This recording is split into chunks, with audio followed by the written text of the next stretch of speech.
non-stop. Uniti vasto, cucca de nasto, always hyper non-stop. Hasto nasto, all be blanto, full and jumper non-stop. স্বপ্নেরা উকি দিলে ঝুঁকি নিতে দোষ নাই, পাই যদি তোমাকে ফুসকার টক্কাই non-stop. Alright, non-stop. রোমিও আমাকে কেউ বলে না, আর চোখে মুখে দেখি চলো না non-stop. Check it. Yeah, non-stop, non-stop, non-stop, non-stop. Come on, check it, check it, check it. Uniti vasto, cucca de nasto, always hyper non-stop. Hasto nasto, all be blanto, full and jumper non-stop. Non-stop, non-stop, non-stop.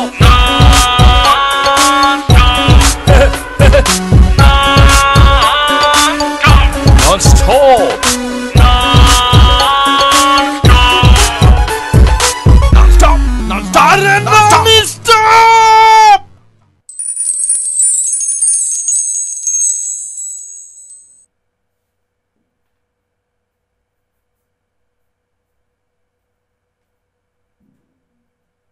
তোমার কি মাথা খারাপ হয়ে গেছে মজনু?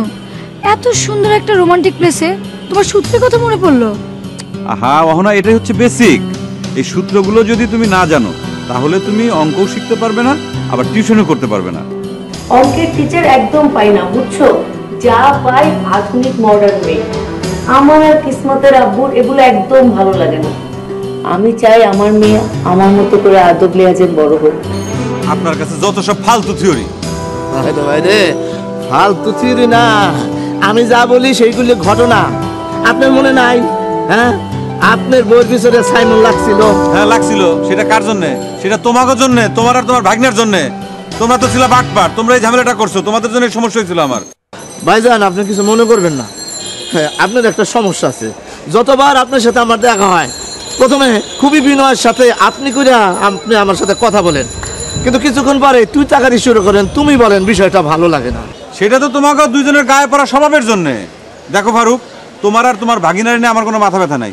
অনেক তোমার সাথে পেঁচাল পারছি, আর পেঁচাল পারতে ভালো লাগতেছে না। এখন তুমি বিদায় হও, যাও, আমার একটু কাজ করতে দাও, আমার কাজ। আচ্ছা ভাইজান আমি যাইতেছি।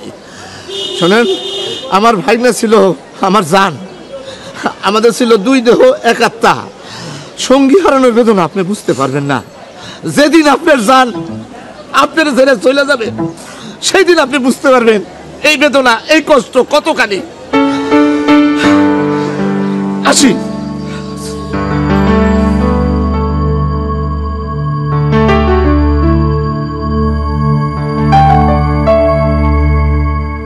আমার জান তো আমার অহনা, সে আমাকে ছেড়ে চলে গেলে না না কি সব যে ভাবছি।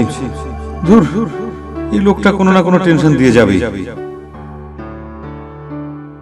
বাহ, এ তো খুব ভালো নাম আছে। তাহলে অহনা ডাকে কেন? আমি কিন্তু তোমাকে রুকসানা বলে ডাকবো, ঠিক আছে? জি আচ্ছা। শোনো রুকসানা, আজকালের দুনিয়া বড় খারাপ, খাস করে জেরানাদের জন্য। দেখো আমার বাড়িতে কিন্তু টিভি নাই, ওই একটা মেয়ের কারণে। টিভি দেখে দেখে এরা আরো বেহায়া বেলাজ হয়ে যাবে। তোমার কিন্তু এদিকটা অবশ্যই খেয়াল রাখতে হবে। অবশ্য তুমি খুব পর্দানশীল, তোমাকে দেখে মনে হচ্ছে তুমি ভালো পারবে। জি জি। তাহলে আজকে থেকে শুরু করে দাও। আজকে তো প্রথম দিন, বেশি পড়ানো লাগবে না। ঠিক আছে। আর তোমার বেতন নিয়ে আমি কিসমতের আব্বুর সাথে কথা বলবো। আজ থেকে তাহলে পড়া শুরু করে দাও। যাও, পড়াতে যাও। ঠিক আছে। আমি মজনুকে আগে একটা ফোন দিয়ে নিই। মজনুকে? আমার স্বামী। আস্তাগফিরুল্লাহ, আস্তাগফিরুল্লাহ। স্বামীকে কেউ নাম ধরে ডাকে? আমি তো কিসমতের আব্বুকে আজ পর্যন্ত নাম ধরে ডাকিনি। তাহলে কি বলে ডাকেন? আমি তো কিসমতের আব্বু বলে ডাকি। তখন তো কিসমত জন্ম নেয়নি। হ্যাঁ না, মানে আপনাদের বিয়ের আগে তো কিসমত জন্ম হয়নি, তখন কি বলে ডাকতেন? হুজুর বলে ডাকি। হুজুর? হ্যাঁ, আমার স্বামী তো পীর বংশের, আমি ওনার মুরিদ ছিলাম। তো পীর সাহেবদেরকে তোর মুরিদরা হুজুর বলে ডাকে, আমিও সেজন্য হুজুর বলেই ডাকতাম। তো এখন কি আপনি তার মুরিদ নেই? সে কি কথা? একবার মরিচ হলে সেটা বাদ দেওয়া যায় নাকি? না, এখন তো কিসমতের আব্বু বলে ডাকেন, তাই বললাম। কিসমতের জন্মের পর উনি আমাকে বললেন আমি যেন ওনাকে হুজুর না বলি, ওনার নাকি শুনতে লজ্জা লাগে, আমি যেন ওনাকে কিসমতের আব্বু বলেই ডাকি। তো সেই থেকে আমি ওনাকে কিসমতের আব্বু বলে ডাকি। এটা আমার কাছে আর্জি করেছিল, আর মিয়ার আর্জি কি বিবি ফেলতে পারে? জি। তো ঠিক আছে, তুমি তোমার মিয়াকে ফোন দাও।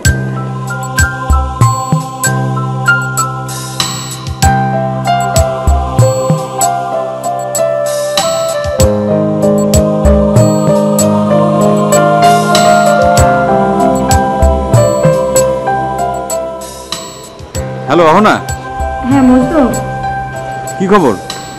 টিউশনিটা হয়ে গেছে বুঝছো। Good, very good. এই লোক কেমন ওরা? মা তো খুবই ভালো, খুব সহজ সরল, কিন্তু মেয়েটা অনেক দুষ্ট। বলতে পারো অনেক পোকটা। মার সামনে খুব ভদ্র সেবে থাকে। তোমার চাইতে নিশ্চয়ই বেশি পাকনা না? না মানে তুমি স্মার্টলি হ্যান্ডেল করো। শোনো, আমি কিন্তু আজ আসতে পারবো না, আমার মেয়েটাকে আজকে পড়াতে হবে। সমস্যা কি, পড়াও। কি পড়াবো? আমি তো কিছুই পারি না। তুমি এক কাজ করো, তুমি ওর সাথে আজকে একটু গল্প গুজব করো, তারপর সিলেবাস গুলো জেনে আসো, তারপর আমি তোমাকে শিখিয়ে দেবো, তারপর থেকে তুমি ওকে পড়াবা, ব্যাস। তুমি থাকবে নাকি চলে যাবে? না না, আমি আছি, আশেপাশেই থাকবো। তোমার পড়ানো শেষ হলে তারপর আমাকে কল করো, ওকে? ঠিক আছে, বাই।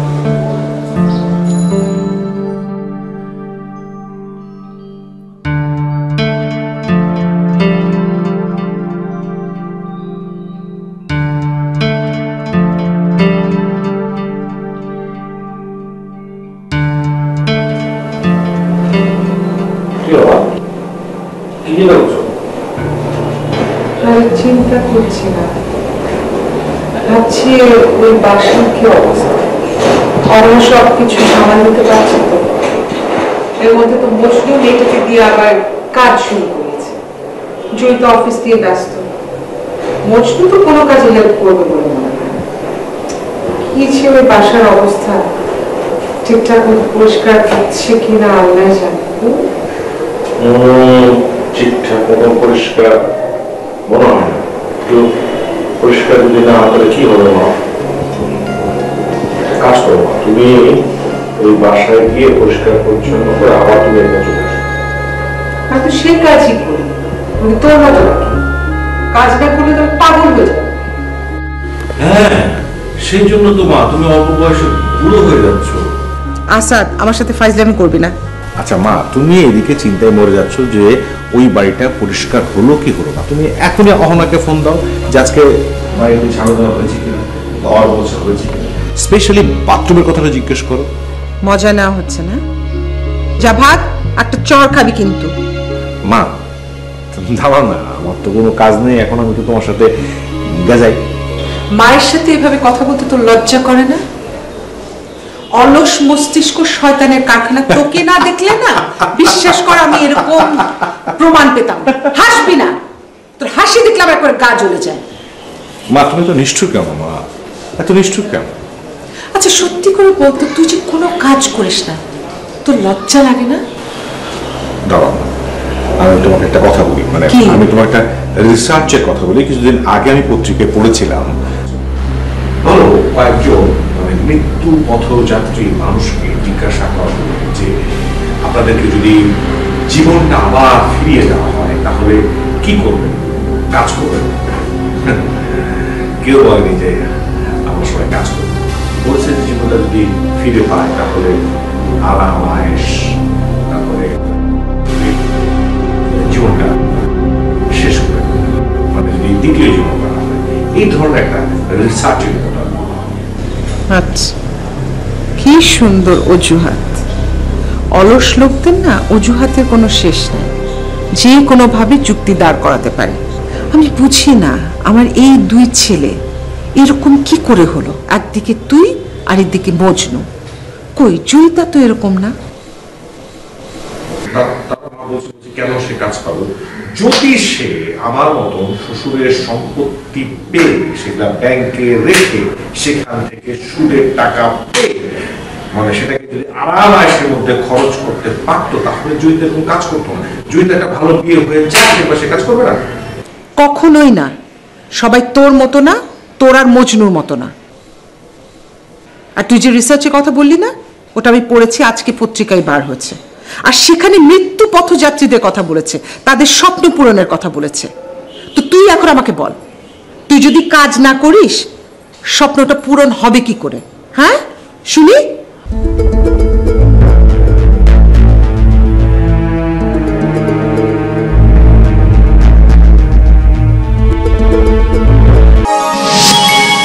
আপনারা দেখছেন ধুলো টপ।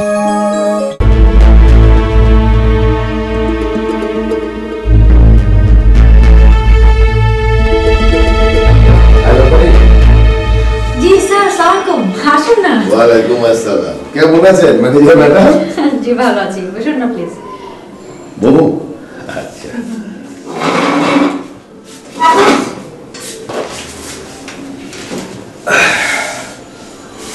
হলো জয়িতা, মাঝে মধ্যে না আমি এরকম হুট করে আমার ব্যবসা প্রতিষ্ঠানগুলোতে চলে যাই, ফোন টোন করি না কাউরে, কারণ ফোন করলে সবাই অ্যালার্ট হয়ে যাবো, কামের বান করবো, বেশি বেশি কাম দেখাবো, আমারে বোকা বানানোর চেষ্টা করবো, বুঝো না, আমারে বোকা বানানোর চেষ্টা করবো আলারা।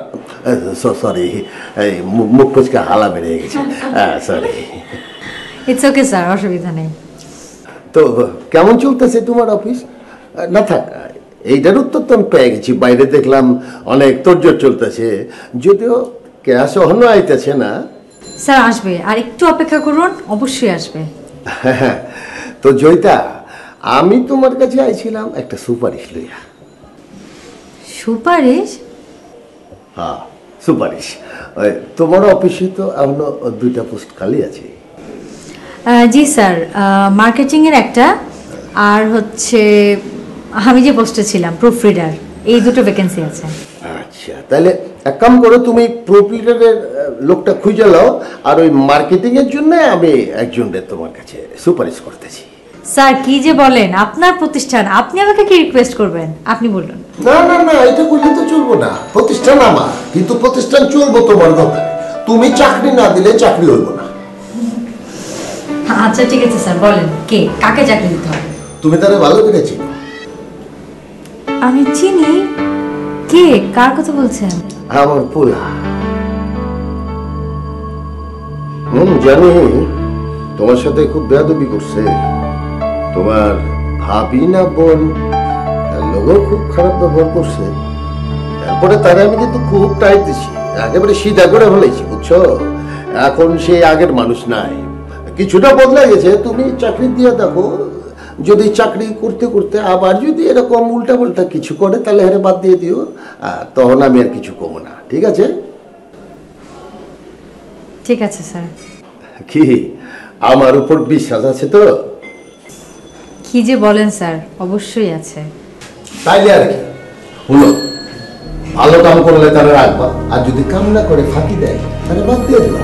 এই অফিস আমি তোমার মতোই চলবো, আমি আছি তোমার লগে। Thank you sir. তাহলে ওনাকে বলুন একটা সিভি ড্রপ করতে।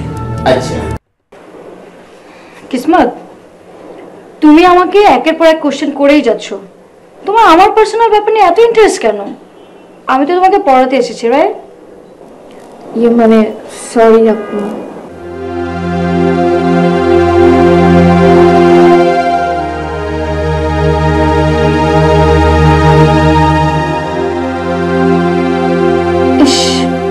ভালো তো গল্প গুজব চলছিল, এখন দেখি আমার না অ্যাক্টিং করতে ভালো লাগে। যেদিন ধরা খাবে আমার আব্বু মুখ খুব সহজ সরল, ধরতেই পারবে না। তারা সহজ সরল বলে কি তুমি ঠকাবে? সমস্যা কি, বাইরের কাউকে তো আর ঠকাচ্ছি না, আমার আব্বু মুই তো। আপনারা দেখছেন ধারাবাহিক নাটক ননস্টপ। না, তুমিও তো এই মেয়ের বাবা মাকে ঠকাচ্ছ। নিজে অঙ্ক পারো না, আবার অঙ্ক করাতে এসেছো, আবার বোরকা পরে ধার্মিক মেয়ের অ্যাক্টিং করা শুরু করেছে।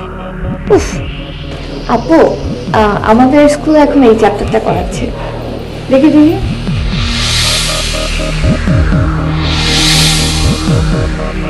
আচ্ছা, তোমার কি আগে কোনো অঙ্ক টিচার ছিল? হ্যাঁ ছিল তো, একটা না তিনটা। আমাকে ঠিক মতো পড়াতে পারে না বলে আব্বু ইচ্ছা মতো ইনসাল্ট করে বের করে দিয়েছে। আচ্ছা, এভাবে ইনসাল্ট করার কি দরকার ছিল? এমনি ভদ্রভাবে বিদায় করে দিতে পারতো না? আব্বু অনেক রাগী তো। ও,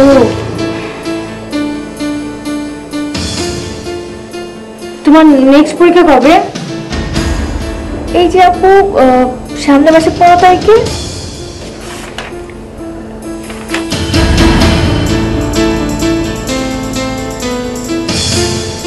ওই পরীক্ষার সিলেবাসটা কি? সিলেবাস তো নেই আপু। বলো কি? তাহলে কোন কোন চ্যাপ্টারের উপর পরীক্ষা হবে? পুরো বই। সর্বনাশ, এখন কি হবে? আচ্ছা আচ্ছা, আজকে এখানেই থাক, প্রথম দিন তো, কালকে থেকে তোমাকে পড়াবো। আর ওই যে তোমার 13 নম্বর চ্যাপ্টারে যেগুলো স্কুলে পড়াচ্ছে সেগুলো পড়াবো, ঠিক আছে? ওকে আপু, ঠিক আছে। আপা ডাকছিলেন? বসো। আমি? হ্যাঁ। না, কেন? কথা আছে, বসো না। না আপা, আগের ম্যানেজার তো কখনো বসতে বলে নাই। উফ জাহিদ, আমি আগের ম্যানেজার না।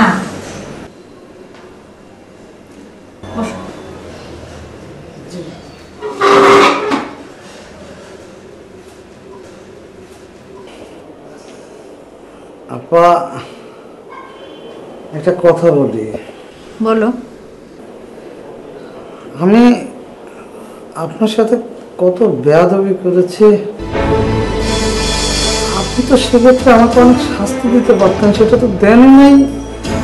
ওটা আমাকে এতটা সম্মান করলেন। জাহিদ,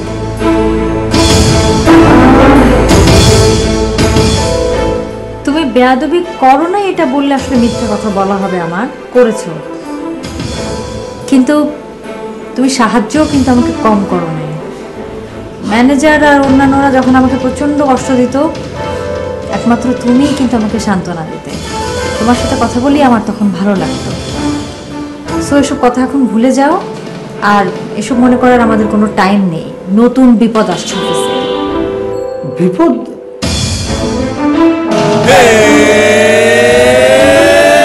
Non-stop!